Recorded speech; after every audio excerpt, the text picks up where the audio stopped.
여러분들 때때로 보면 생각지도 못했던 은혜 받을 때가 있지 않겠습니까? 제가 근간에 들어서 그런 은혜를 체험하게 되었는데, 제가 새벽 기도회에서 교회를 위해서 기도하다가 문득 이런 생각이 들었습니다. 그것은 하나님이 주신 생각이라는 그 생각이 들었는데요. 이래도 네가 기도할 수 있겠니? 이런 어떤 마음을 주신 거예요. 여러분, 우리 교회에 일회가 둘 있잖아요. 그 일회가 말고 이러해도, 상황이 이러해도 네가 감사할 수 있겠니라는 그런 의미에서의 그런 생각이 들었습니다. 저는요, 그것은 하나님께서 주신 그러한 마음이라고 생각을 하게 되었습니다. 왜냐하면 한 달 전에 제가 수요 예배 설교를 준비하면서 묵상하다가 이런 똑같은 마음이 들었기 때문에 그렇습니다. 여러분, 제가 수요일마다 이제 시편 29편을 강해 설교를 하는데요. 시편 29편 다윗이 지은 시인데 1절과 2절에 이렇게 다윗은 선포하고 또 호소하고 있습니다. 너희 권능 있는 자들아, 영광과 능력을 여호와께 돌리고 돌릴지어다. 여호와께 그의 이름에 합당한 영광을 돌리며 거룩한 옷을 입고 여호와께 예배할지어다. 제가 이 수요 예배 설교를 준비하면서 묵상한 것이 정말 제 마음에 확 꽂힌 것은 뭐냐면 그의 이름에 합당한 영광이라는 그 말씀이었어요.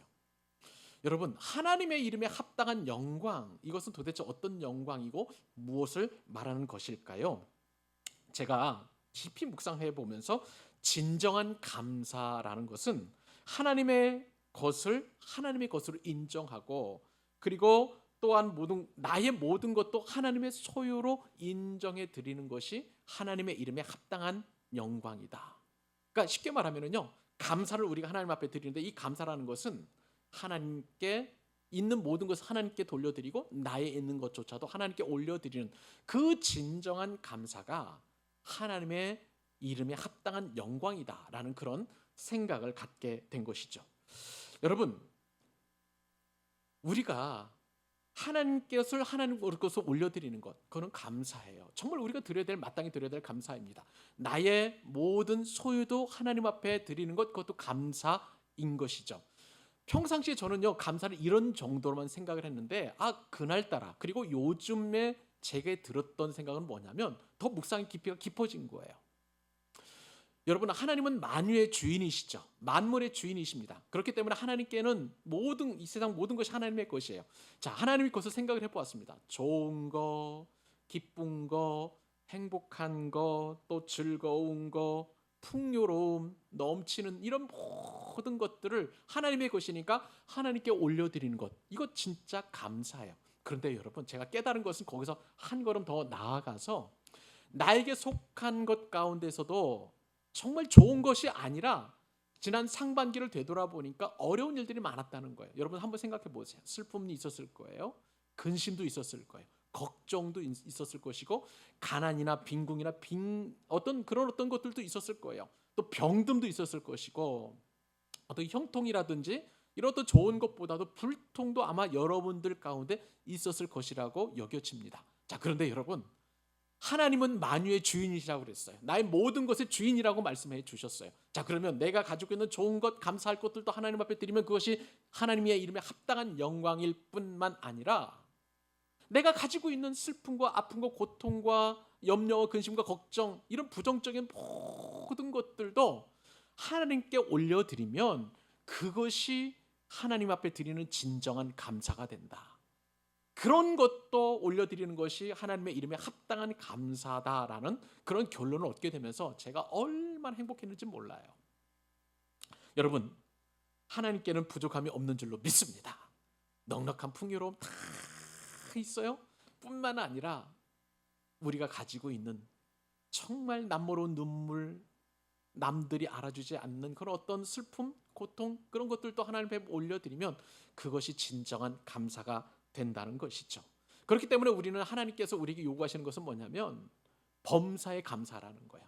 우리가 좋을 때, 감사거리가 넘칠 때만 감사하는 것이 아니라 나의 이런 부정적인 것, 가난한 것, 어떤 그 빈궁한 것도 하나님 앞에 올려드리게 된다면 그건 역시도 하나님 앞에 감사거리가 되어서 하나님의 이름에 합당한 영광이 돌려지게 된다는 사실이에요.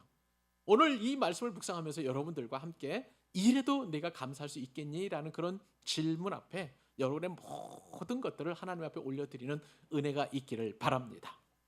여러분, 맥주 감사절을 우리가 지키고 있다고 말씀을 드렸어요. 이 맥주 감사절, 이것은 한국 교회가 매월 7월 첫째 주를 맥주 감사절로 드리고 있어서 그렇습니다.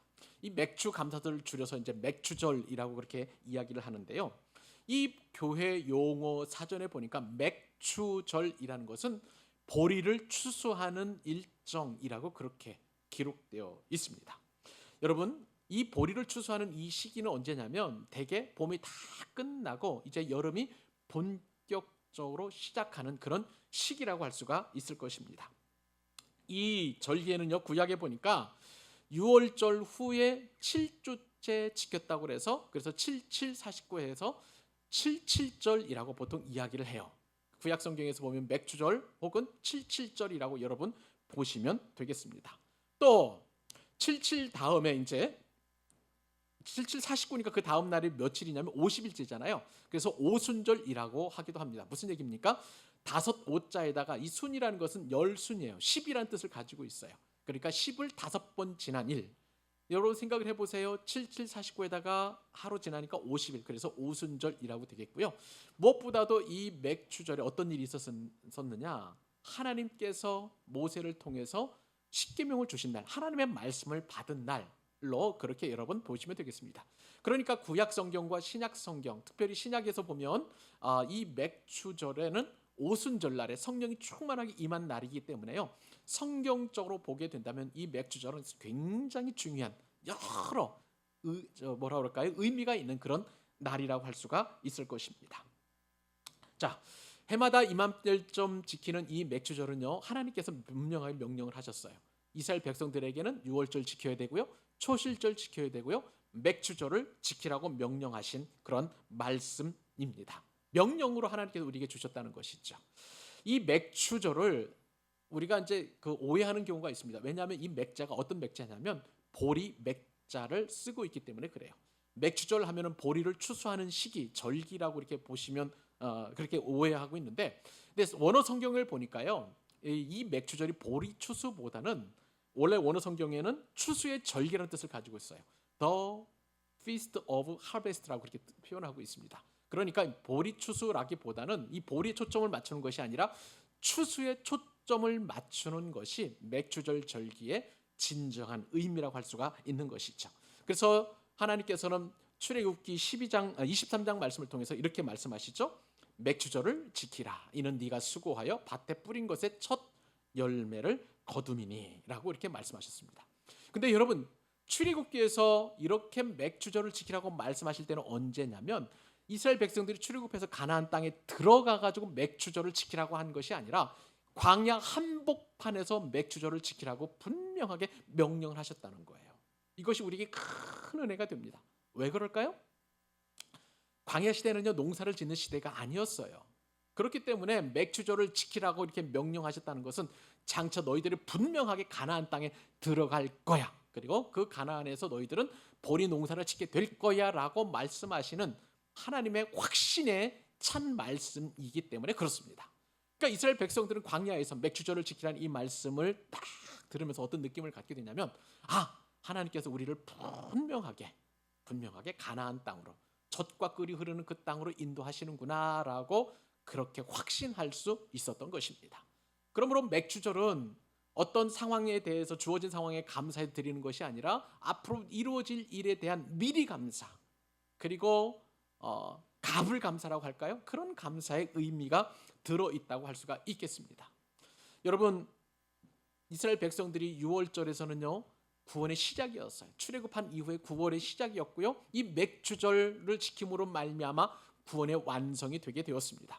그런데 이것이 이제 신약으로 넘어가게 될 때에, 신약에서 예수님께서는 이 6월절의 구원의 시작이죠. 6월절 어린 양이 되어 주셔서 십자가에 못 박혀 죽으시게 되었고요. 또 안식 후 첫날, 그날이 6월절 다음 날이니까 그때는 초실절입니다. 초실절에 주님은 부활하셨고요. 그리고 나서 이제 이 땅에 계시다가 이제 하늘로 승천하셨죠. 그런 다음에 하나님께서는 약속대로 성령을 보내주시는데, 언제 성령이 오셨느냐? 자, 실질절 다음 날이에요. 그러니까 오순절의 약속대로 성령께서 임하시게 된 거예요. 그러니까 꼭 예수님께서는요 이처럼 맥주절 절규에 맞춰서 성령을 보내주신 것을 우리가 알게 됩니다. 그러므로 이 성령 강림절하고도 연결이 되는 맥주절인 것이죠. 여러분, 이러한 성경적 배경을 다 우리가 뒤로 하고 맥주절은요 무엇보다 우리 삶에 있어서 삶의 하프타임이라고 할 수가 있겠습니다. 지금은 2024년도 딱 절반이에요. 여러분, 운동 경기, 저 같은 경우 축구도 좋아하고 그렇습니다만 격한 운동도 한번 생각을 해보세요. 자, 축구나 럭비, 하키나 그리고 농구 같은 경우는 항상 하프타임이 있어요. 그 하프타임에는 뭘 할까요? 정비하는 거예요. 팀을 정비하고 전술을 정비하고 그리고 상대와 어떻게 싸워서 이겨야 할지 또 새로운 작전을 구상하고 준비하는 그런 시기라고 할 수가 있는 것이죠.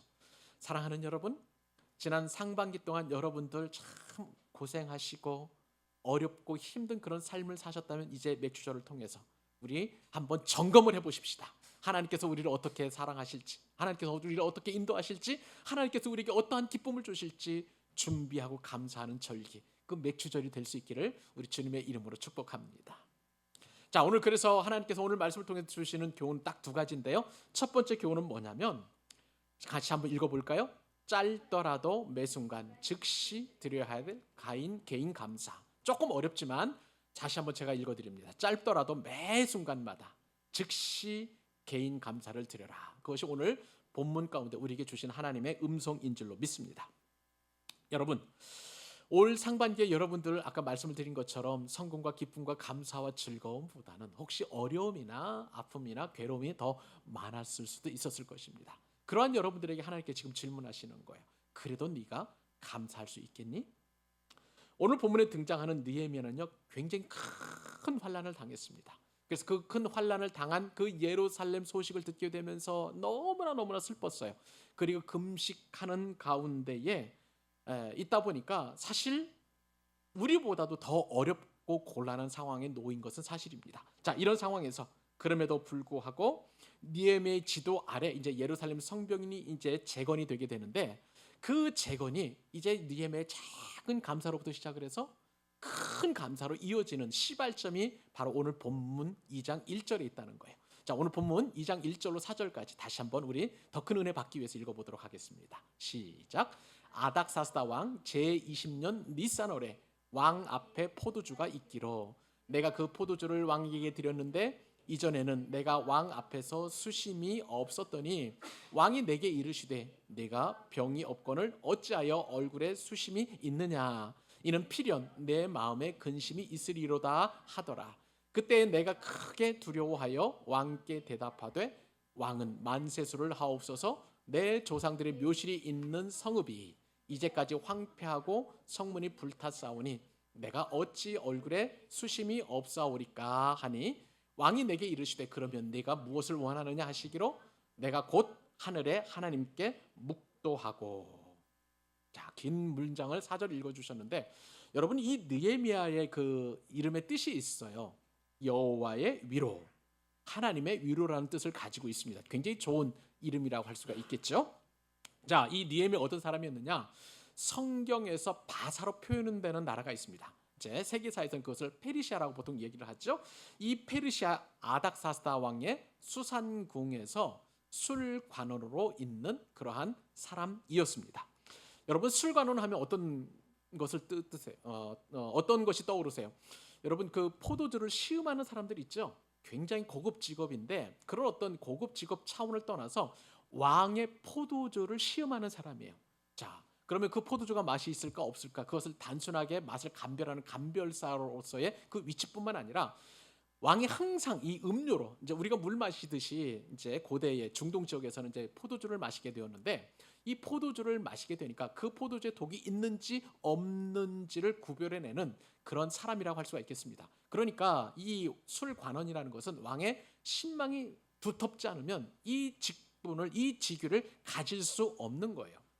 요즘 우리식으로 얘기하면 자 대통령의 의전 수석 비서관 더하기 경호실장까지 합친 굉장히 대단한 권력과 권세를 가진 사람이라고 할 수가 있겠습니다.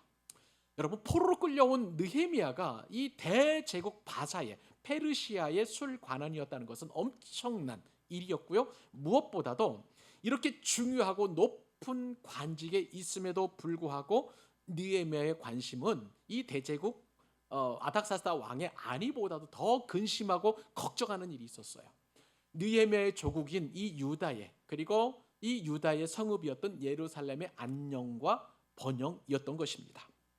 자, 그럴 것이 성경에 보니까 이제 하나님께서는 예레미야에게 약속하신 대로 이스라엘 백성들이 바벨론 포로로 끌려갔잖아요. 그리고 70년 만에 예레미야를 통해서 예언을 하죠. 다시 이스라엘 백성들이 고국으로 귀환하리라, 그렇게 말씀을 해 주셨는데, 실제로 하나님의 말씀대로 바사 왕의 고레스 칙령을 통해서 이스라엘 백성들이 이제 고토로 돌아가게 되었습니다. 수룹바벨에 의해서 이스라엘 백성들이 이제 귀환하게 되었는데, 이것을 일컬어서 제1차 포로 귀환이다. 이때가 주전 537년에 일어난 일입니다. 자, 그런 다음에 이제 2차 포로 귀환이 이루어지게 되었는데, 1차 포로 귀환이 있은 이후에 80년 후죠. 주전 458년에 학사 에스라를 통해서 이제 포로 귀환, 제2차 포로 귀환이 이루어지게 되었습니다.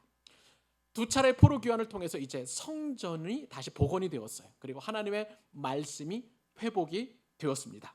자, 그런데 이렇게 성전만 있으면 뭐 합니까? 성전만 남아 있고, 그리고 성전을 지키는 예루살렘 성곽 주변이 다 허물어져 있는 그런 상황 가운데 있으니까 언제든지 어떻게든지 간에 이 성벽을 재건해야만 하는 그런 상황이 있는 것이죠. 자, 그런데 그 예루살렘과 지금 니헤미야가 있는 이 수산궁 사이의 거리는 대략 1400km 정도 떨어져 있는 그런 상황이었습니다. 니헤미야 입장에서는요, 이 조국, 이 예루살렘의 안위와 그리고 이 형편을 그냥 무시해도 되는, 너무나 멀리 떨어져 있기 때문에 지금처럼 뭐 휴대전화가 되는 것도 아니잖아. 인터넷이 발달되어 있는 것도 아니잖아요. 정말 그 소식을 알려면 누군가는 친히 예루살렘에서 와서 1400km를 왕래해서 이렇게 소식을 전해줘야 되는데, 느헤미야는 전혀 그 예루살렘 상황과 상관없이 그렇게 보낼 수도 있었음에도 불구하고 느헤미야의 늘 관심과 또 생각은 그렇게 조국과 예루살렘에 대한 그런 안위에 있었다는 것이죠. 자, 그런데 2차 포로 교환이 있은 이후에 20년이 지났고요. 그리고 1차 포로 교환이 이루어진 후에 100년이 지난 어느 날 어떤 일이 일어나게 됐냐면, 느헤미야의 형제라고 하는 하나니가 와서 예루살렘이 당한 그런 어떤 어려움을 이야기를 했었습니다. 자, 어떤 얘기냐면 유다가 큰 환란을 당했다는 거예요. 아무래도 대적들로부터 침공을 당해가지고요. 그나마 남아 있었던 이런 성벽이 다 완전히 허물어지게 되었고요. 예루살렘 성문도 몇 개 남았는데 그것도 완전히 다 회파되고 불타버렸다라는 엄청난 소식을 가져와서 그 소식을 느헤미야가 듣게 된 거예요. 여러분, 느헤미야의 관심은 어디에 있었다고요? 늘 예루살렘에 있었어요. 그런데 그 예루살렘이 무너지고 불타버리고 회파되었다는 그 얘기를 듣게 되니까, 그 얘기를 딱 듣자마자 느헤미야는 어떤 행동을 했었을까요? 그것이 느헤미야의 시작입니다. 그래서 느헤미야 1장 1절로 4절까지 말씀 제가 읽어드릴게요.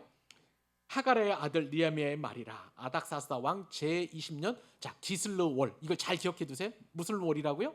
기슬르 월. 기슬르 월에 내가 수산궁에 있는데 내 형제들 가운데 하나인 하나니가 두어 사람과 함께 유다에게서 내게로 와서 물은즉 내가 그 사로잡힘을 면하고 남아있는 유다와 예루살렘 사람들의 형편을 물은즉 그들이 내게 이르되 사로잡힘을 면하고 남아있는 자들이 그 지방 거기에서 큰 환난을 당하고 능욕을 받으며 예루살렘 성은 허물어지고 성문들은 불탔다 하는지라. 자, 그 다음 보세요. 내가 이 말을 듣고, 여기 나는 느헤미야예요. 느헤미야가 이 말을 듣고 앉아서 울고 수일 동안 슬퍼하며 하늘의 하나님 앞에 금식하며 기도하여, 이렇게 성경 이제 느헤미야가 시작이 되는 것이죠. 느헤미야가 예루살렘의 비참한 소식을 듣게 된 것은 아닥사스다 왕이 즉위한 지 20년째 기슬르 월에 해당하는 그 해에 소식을 듣게 되었습니다. 기슬르 월이라는 것은요, 히브리 달력인데 우리로 말하면 양력 12월 정도 되는 그러한 시절이라고 할 수가 있겠습니다. 그때 느헤미야는 이 소식을 듣고 너무나 마음이 무너져서 슬퍼하게 되었어요. 그리고 거기서만 머무는 것이 아니라 하나님 앞에 금식하며 도대체 어떻게 이런 일이 일어났는지, 하나님 이것이 무슨 뜻입니까? 라고 하나님 앞에 그렇게 울며 슬퍼하며 탄식하며 그렇게 하나님 앞에 기도를 하게 되었던 것이죠. 그런데 오늘 본문 여러분 느헤미야서 2장 1절에 보니까, 자 이제 그 뭐라 그럴까요? 성문이 무너진 것, 그리고 예루살렘 성벽을 재건하기 위해서 이제 일이 이루어지게 되는데, 그 일이 이루어지게 된 것은 뭐냐면 오늘 느헤미야서 2장 1절 말씀에 따르면 니산월이라고 이렇게 표현되어 있습니다. 니산월은요 4월 달에 해당하는 그러한 시간입니다. 자, 그러면 여러분 느헤미야가 예루살렘 성벽의 그런 어떤 무너짐과 성문이 불탔던 것, 그러면서 슬피 울며 기도하며 하나님의 뜻을 구한 것이 몇 개월 동안 이루어졌을까요? 4개월 동안. 12월, 1월, 2월, 3월, 이렇게 4월까지 이렇게 쭉 이제 대략 한 4개월 정도 그렇게 느헤미야는 슬퍼하며 금식하며 그렇게 기도했던 것을 보게 됩니다. 여러분, 자신의 문제도 아니었어요. 느헤미야 입장에서 보면 그냥 무시해도 되는 그런 상황 가운데 있었습니다.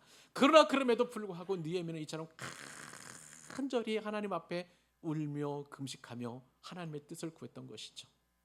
여러분, 우리도 살아가면서 수많은 문제에 맞닥뜨릴 때가 참 많습니다. 인생은 어쩌면 문제투성이라고 할 수도 있을 것 같아요. 우리는 문제를 만날 때마다 우리가 해야 할 유일한 일이 있는데, 그것은 바로 여러분 기도인 줄 믿으시기 바랍니다. 그러면 여러분, 우리가 언제까지 기도해야 될까요? 여러분, 하루? 아니에요.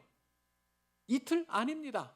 느헤미야는 4개월 동안 그렇게 기도했지만 우리가 기도해야 될 그 시간은요, 기도가 응답될 때까지 해야 되는 거예요. 여러분, 복지부동이라는 말 여러분 사자성어 가운데 여러분 알고 있을 거예요. 복지라는 것은 배복자예요. 그러니까 배를 땅에 딱 붙여서 움직이지 않고 있는 것을 복지부동이라고 이야기합니다. 우리가 문제 앞에 딱 맞닥뜨려졌는데 그냥 기도의 복지부동을 하게 된다면 아무런 기적도 일어나지 않아요. 우리가 해야 할 일은 바로 그 문제 앞에서 하나님 앞에 마음을 다하여 기도하는 일이라고 할 수가 있을 거예요. 저는요, 맥주 감자선을 맞는 여러분들에게 지난 시간 슬픔과 아픔과 고통과 어려움이 있다면 여러분, 기도의 복지부동을 벗어나서 기도하는 일, 이것이야말로 우리의 문제를 해결하는 유일한 길임을 여러분 기억하시고 기도하는 하반기가 될 수 있기를 우리 주님의 이름으로 축복합니다. 느헤미야가 기도했는데 몇 개월 동안 기도했다고요? 4개월이에요. 그렇게 기도한 어느 날 수심이 가득 찬 얼굴로 아닥사스다 왕에게 이제 포도주를 그렇게 바쳤습니다. 느헤미야의 얼굴에 들여온 수심을 눈치챘죠, 왕이. 그러면서 왕이 대답을 묻습니다. 마음에 무슨 근심이 있느냐라고 그렇게 묻고 있습니다. 여러분, 생각을 한번 해보세요. 이것이 정말 쉬운 일이 아니에요. 술 관원이 얼굴에 수심을 가지고 있다는 것은 굉장히 위험한 일이었습니다. 왜일까요? 왕의 입장에서 한번 생각을 해보십시다. 아닥사스다 왕의 입장에서 보면 얼굴에 수심이 있다는 것은 보면 얘가 좀 딴 생각을 품고 있다는 거예요. 자, 왕 앞에서 딴 생각을 품고 있다는 것은 딱 하나입니다. 역모입니다. 역모를 꾸며서 그 역모를 시행할 때의 그 두려움과 걱정과 어떤 근심이 얼굴에 확 들어있으면 근심이 생길 수밖에 없는 거죠. 왕의 입장에서 보면 그렇게 오해할 수 있는 그런 상황이었는데, 이 일이 통과가 되는 것을 보면 이것이 기가 막힌 하나님의 은혜를 얻게 되는 거예요. 하나님께서 아닥사스다 왕의 마음 가운데 이 느헤미야의 얼굴이 가득한 그 수심을 볼 수 있는 관대함을 허락해 주셨다는 것을 우리는 어렵지 않게 짐작을 합니다. 여러분, 왕의 말에 느헤미야가 대답을 하죠. 두려운 마음을 억누르고 만세수를 기원한 이후에 조심스럽게 말합니다. 자, 느헤미야가 얘기했던 것은 뭐냐면, 내 조상들의 왕실에 있는, 내 조상들의 묘실이 있는 성읍, 3절에 이렇게 나와 있죠. 내 조상들의 묘실이 있는 성읍이 무너졌다. 그 성문이 불탔다. 그렇기 때문에 내가 근심하고 있다라고 그렇게 왕에게 대답을 합니다. 그런데요, 여러분, 말씀 묵상하다 보니까 이 말이 얼마나 지혜로운 말인지 제가 감탄을 하게 되었습니다. 무슨 말입니까? 일단은 조상들의 무덤에 대한 공경은요, 고대 근동에서 굉장히 중요한 덕목이었습니다. 우리도 마찬가지죠.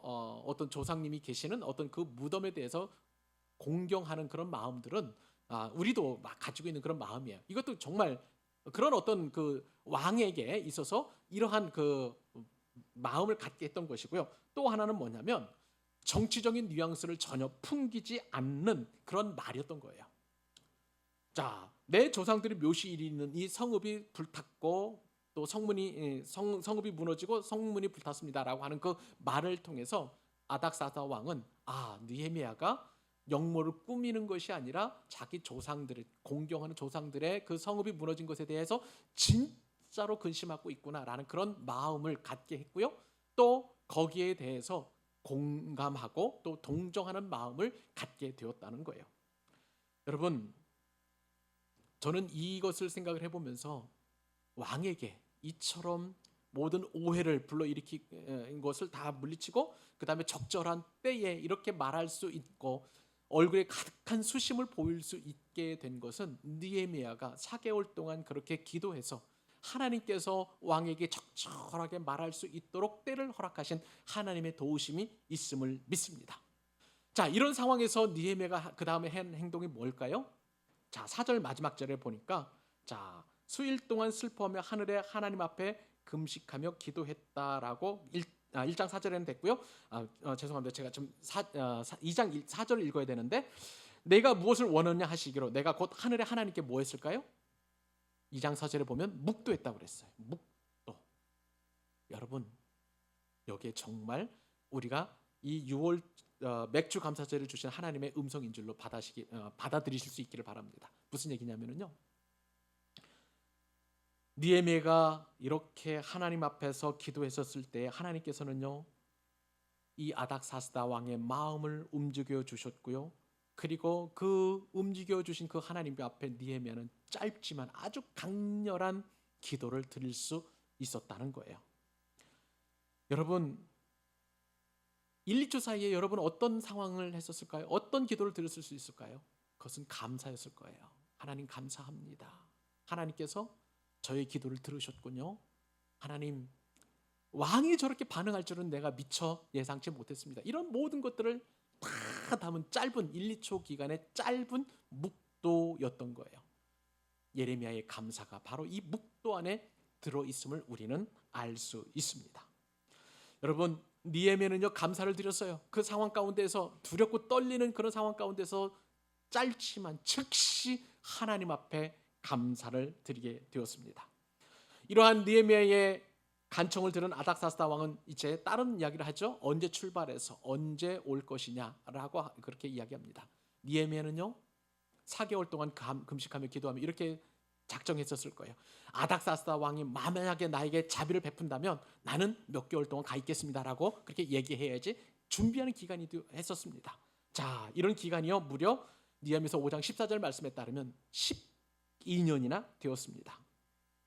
더불어서요 이제 아닥사스다 왕의 그 마음을 읽은 느헤미야는 더 많은 것을 아닥사스다 왕에 요청합니다.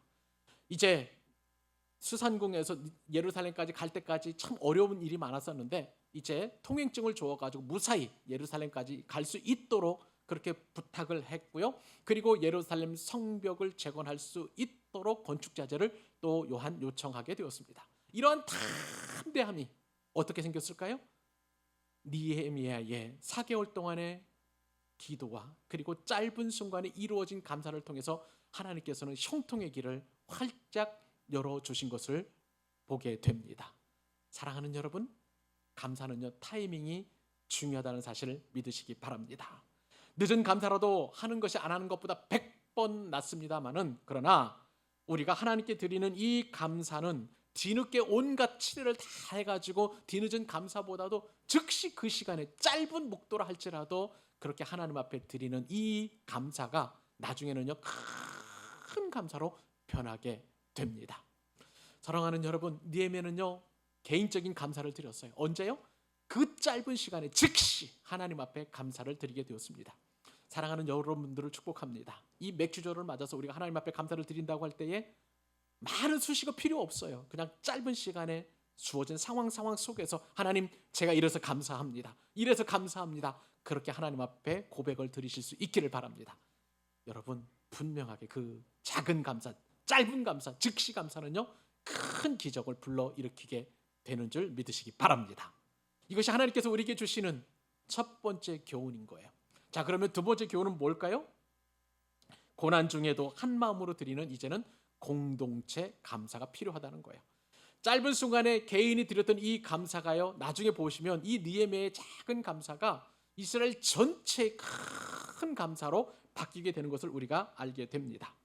자, 그 말씀이 바로 느헤미야서 12장 31절인데요. 자, 이스라엘 백성들이 큰 성벽을 재건하고 이제 하나님 앞에 봉헌제를 드릴 때 드리는 감사입니다. 같이 한번 또 읽어보겠습니다. 시작. 이에 내가 유다의 방백들을 성벽 위에 오르게 하고 또 감사 찬송하는 자의 큰 무리를 둘로 나누어 성벽 위로 대오를 지어 가게 하였는데 한 무리는 오른쪽으로 북문을 향하여 가게 하니. 자, 그 다음에 자, 이스라엘 온 총 백성이 큰 이제 기쁨이 넘칩니다. 자, 마지막으로 43절 한 번 더 읽습니다. 시작. 이날에 무리가 큰 제사를 드리고 심히 즐거워하였으니 이는 하나님이 크게 즐거워하게 하셨음이라. 부녀와 어린아이도 즐거워하였으므로 예루살렘이 즐거워하는 소리가 멀리 들렸느니라. 아멘.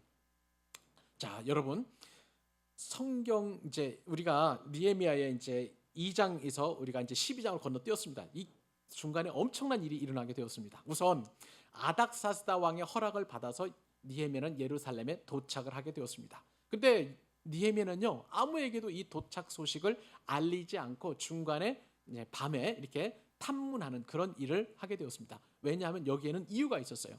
자, 우선은 이 사마리아 지역을 통치하는 그런 통치자가 있었습니다. 관장하는 사람이 바로 산발랏이라는 그런 사람이었고요. 이 사마리아 지역의 건너편, 이제 요단강 건너편에 지금의 요르단 땅이죠. 이 암몬 지역을 다스리는 사람이 도비아라는 그런 사람이었습니다. 이 사람들은요, 자신들이 이 팔레스타인 지역에서 가지고 있는 정치적 영향력이 줄어드는 것을 원치 않았어요. 그런데 왕의 특명을 받은 총독이 다시 와서 예루살렘 성을 재건한다? 이것은 굉장히 그들에게 불편한 그런 일이었습니다. 나중에 성벽을 재건하는 일들에 이들이 굉장히 큰 방해를 하게 되었습니다. 그래서 느헤미야는 그런 정치적인 어떤 상황을 알고 있었기 때문에 사소한 빌미를 제공하지 않기 위해서 이제 다른 사람들에게 알리지 않았던 것이죠. 그러면서 이제 느헤미야는 기도하면서 때를 기다리다가 드디어 이스라엘 모든 백성들의 지도자들을 불러 모았습니다. 방백들을 불러 모으고 또 이스라엘 백성들을 불러 모아서 성벽을 재건하겠다, 그렇게 공표를 하게 되었습니다. 방백들과 관리들을 세우고 이스라엘 백성들과 모든 남녀를 불문한 그 사람들 다 모아서 하나님께서 나를 이곳에 보내주셨다라는 그런 말을 했고요. 또 아닥사스다 왕의 명을 받아서 자신이 예루살렘에 오게 되었고 성벽을 재건할 것이라고 그렇게 공표를 하게 되었습니다. 그리고 실제로 말한 대로 이제 성벽 재건을 본격적으로 시작을 하게 되었는데 그 소식이 이제 도비아에게도 그리고 산발랏에게도 전해지게 되었습니다. 이 도비아와 산발랏과 도비아들은요, 가만히 있을 수 없었죠. 자신들의 정치적인 그런 입지가 줄어든다는 그런 일 아래 여러 사람들과 대적들을 모아가지고요, 이 성벽 재건을 어떻게든지 간에 방해하려고 그렇게 역공작을 펴게 되는 것을 보게 됩니다. 자, 이렇게 대적들의 압박이 계속되면 될수록 어떤 사람들은 낭망을 하게 된 거예요. 그러면서 건축을 하지 못할 거야, 성벽은 재건되지 않을 거야 라고 그렇게 쉽게 포기하는 사람들이 있었었고요. 또 어떤 사람들은 대적들이 가만두지 않겠다고 하니까 내 목숨이 이제 얼마 남지 않았구나 하면서 자신의 목숨을 잃을 것에 대하여 두려워하는 그런 사람들도 일어나게 되었습니다. 그러니까 막 그 분위기가 엉망진창이 돼버리게 된 거예요. 이런 상황에서 느헤미야가 이야기합니다. 느헤미야 4장 14절에서 이렇게 이야기를 하죠. 그 대적들을 두려워하지 말고 지극히 크시고 두려우신 주를 기억하라. 다시 한번요. 그들을 두려워하지 말고 지극히 크시고 두려우신 주를 기억하라. 사랑하는 여러분, 우리가 살면서 어렵고 힘든 상황에 직면할 때에 그 어려움을 일으키는 그 요인들을 바라볼 때 그들을 두려워하지 마시기를 바랍니다. 오히려 우리가 해야 될 것은 뭡니까? 지극히 크시고 그리고 두려워한 그 하나님을 기억하는 것, 주님을 기억하는 것, 예수님을 기억하는 것, 그것이 바로 저와 여러분들이 해야 될 일인 줄로 믿습니다. 이 맥주절에 하나님께서 우리에게 그것을 요구하시는 거예요. 우리가 감사할 수 없는 상황 가운데 이래도 감사할 수 있겠니라고 물으시는 것은 바로 그 질문 아니시겠습니까? 이런 상황에서 이제 이 느헤미야의 격려를 받은 이스라엘 백성들은 성벽을 재건합니다. 그리고 대적들이 있기 때문에 언제 전쟁이 일어날지 몰라서 한 손에는 칼을 들고 또 한 손에는 삽을 들고 그렇게 또 성벽을 재건해 가는 것을 보게 됩니다. 언제든지 전투할 수 있고 언제든지 또 성벽을 재건할 수 있도록 그렇게 이야기하게 되었고요. 그리고 이 성벽 재건이 너무나 시급한 일이었기 때문에 24시간 동안 밤새도록 그 작업을 계속하게 되었던 것입니다. 자, 얼마나 이 성벽 재건이 긴급했든지 예루살렘 성전을 회복하는 데는 20년이 걸렸습니다만 포로 귀환 이후에. 그런데 이 예루살렘 성벽을 재건하는 데는 52일밖에 걸리지 않았던 거예요. 자, 이렇게 52일이 딱 지나고 나서 성벽을 딱 이제 완전하게 수축한 이후에 오늘 본문이 바로 그 본문 아니겠습니까? 제사장들과 레위 사람들과 백성과 성문과 성벽의 정결 의식을 다 치른 이후에 성전 봉헌식을 거행하게 되었던 것이죠. 이것이 바로 우리가 읽었던 느헤미야서 12장이었던 것입니다. 자, 봉헌식이 그러니까 성대하게 이루어지게 되었습니다. 봉헌식에서 유대 방백들이 먼저 성벽 위에 올랐습니다. 그 뒤를 이어서 31절 말씀에 따르면 감사 찬송하는 자의 큰 무리가 이제 그 뒤를 따라서 올라가게 되었습니다. 자, 감사 찬송하는 자의 무리는 뭐냐면요, 전문 찬양대원을 말하는 거예요. 레위인으로 구성된 전문 찬양대원들이 올라가고 그 다음에 악기팀이 동원이 되고 그 뒤를 이어서 이스라엘 백성들이 쭉 올라가서 재건된 성벽 위를 걷습니다. 자, 여기는 두 무리가 있었어요. 한 무리는 느헤미야가 이끄는 무리였었고요. 또 다른 무리는 에스라가 이끄는 그런 무리였습니다. 그래서 이 성문에서 올라가지고 양쪽 그 성벽 위를 쭉 걸어가지고 나중에 반대편에서 만나겠죠. 그 반대편에서 만나서 성전으로 들어가서 이 성벽을 재건한 것에 대한 봉헌식을 이 성전에서 올리게 되었던 것입니다. 사랑하는 여러분, 왜 느헤미야는요 이스라엘 백성들을 찬양대를 조직을 해서 이스라엘 백성들이 그 성벽 위를 걷게 했을까요? 거기에는 이유가 있습니다. 이스라엘 백성들은요 성벽 위를 걸으면서 이렇게 생각을 했었을 거예요. 아, 이 벽돌이 내가 예전에 쌓았던 것, 내가 힘들게 쌓았던 것 아니겠는가? 이 벽돌, 내가 기억해. 어렵게 그 벽돌을 구해가지고 위로 올리고 그리고 내가 이렇게 표시하고 이런 마음으로 내가 성벽을 쌓았지 하면서 이 성벽 위를 걸으면서 하나하나 그런 추억들이 떠올랐었을 거예요. 그러면서 이스라엘 백성은 어떤 마음이 들었을까요? 원래 이 성벽 제거는 불가능한 일이었어. 그런데 하나님께서 우리로 하여금 한 손에는 칼을 들고 한 손에는 삽을 들고 하면서 이 성벽 재건을 할 수 있도록 지켜주셨기 때문에 우리가 이렇게 기쁘게 성벽 재건 봉헌식을 올릴 수 있었던 거야. 그렇게 하나님 앞에 감사할 수 있도록 그 마음을 불러일으키기 위해서 그런 물결을 만들었던 것을 보게 됩니다. 여러분, 이때의 감격과 이때의 기쁨이 얼마나 컸던지 오늘 본문에 보니까 부녀자들도 아이들도 그리고 또 모든 백성이 단 한 사람도 예외도 없이 다 기뻐하면서 찬송을 올려드렸을 때 저 성벽 멀리 있는 데까지 그 소리가 찬양 소리가 들렸다라고 오늘 본문에 기록하고 있는 거예요. 사랑하는 여러분, 성벽 재건이 어떻게 이루어졌다고요? 이스라엘 백성 느헤미야의 작은 감사로부터 시작이 되었습니다. 또 성벽 재건이 어떻게 이루어졌을까요? 이스라엘 백성들이 고난 중에서 감사하면서 이것은 하나님께서 우리에게 주신 사명이자 귀한 일이다라고 여기고 그리고 나서 큰 감사로 이렇게 봉헌식을 올려드리게 되었던 거예요. 결국은요, 하나님은 말씀을 이루시는 분이십니다. 시편 50편 23절에 여러분 감사가 어떤 역사를 일으키는지 성경 기자는 이렇게 표현합니다.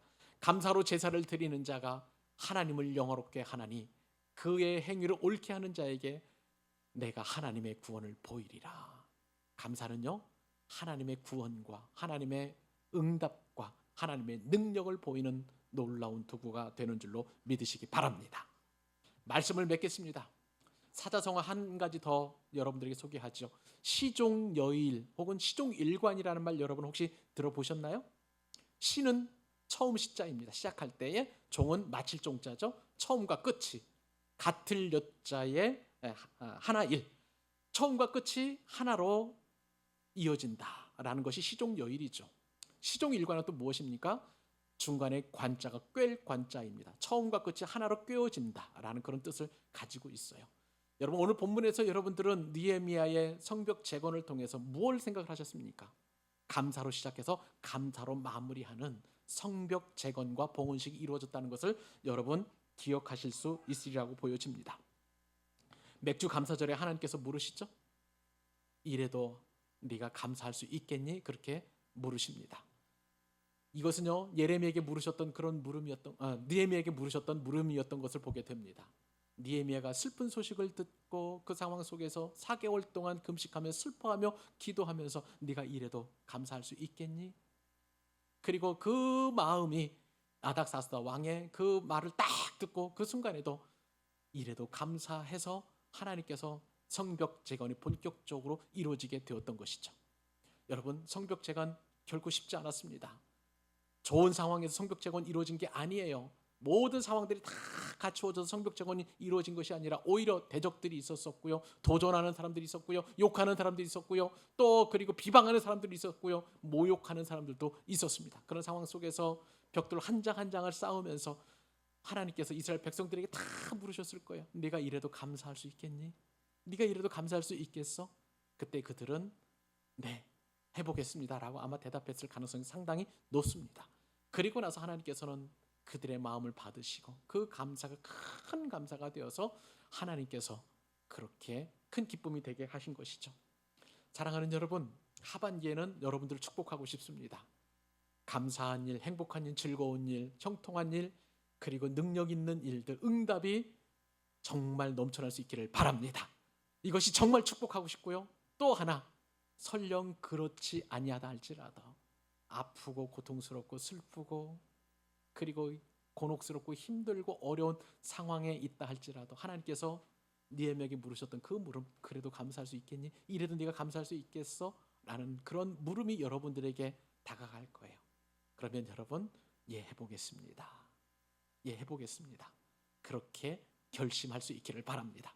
그러면 연말에 하나님께서 정말 생각지도 못했던 큰 기적과 은혜가 여러분의 모든 인생과 여러분의 모든 삶과 여러분의 모든 삶의 영역에서 확실히 드러나게 될 줄로 믿습니다. 이 믿음 가지고 승리하는 여러분 되시기를 우리 주님의 이름으로 축복합니다.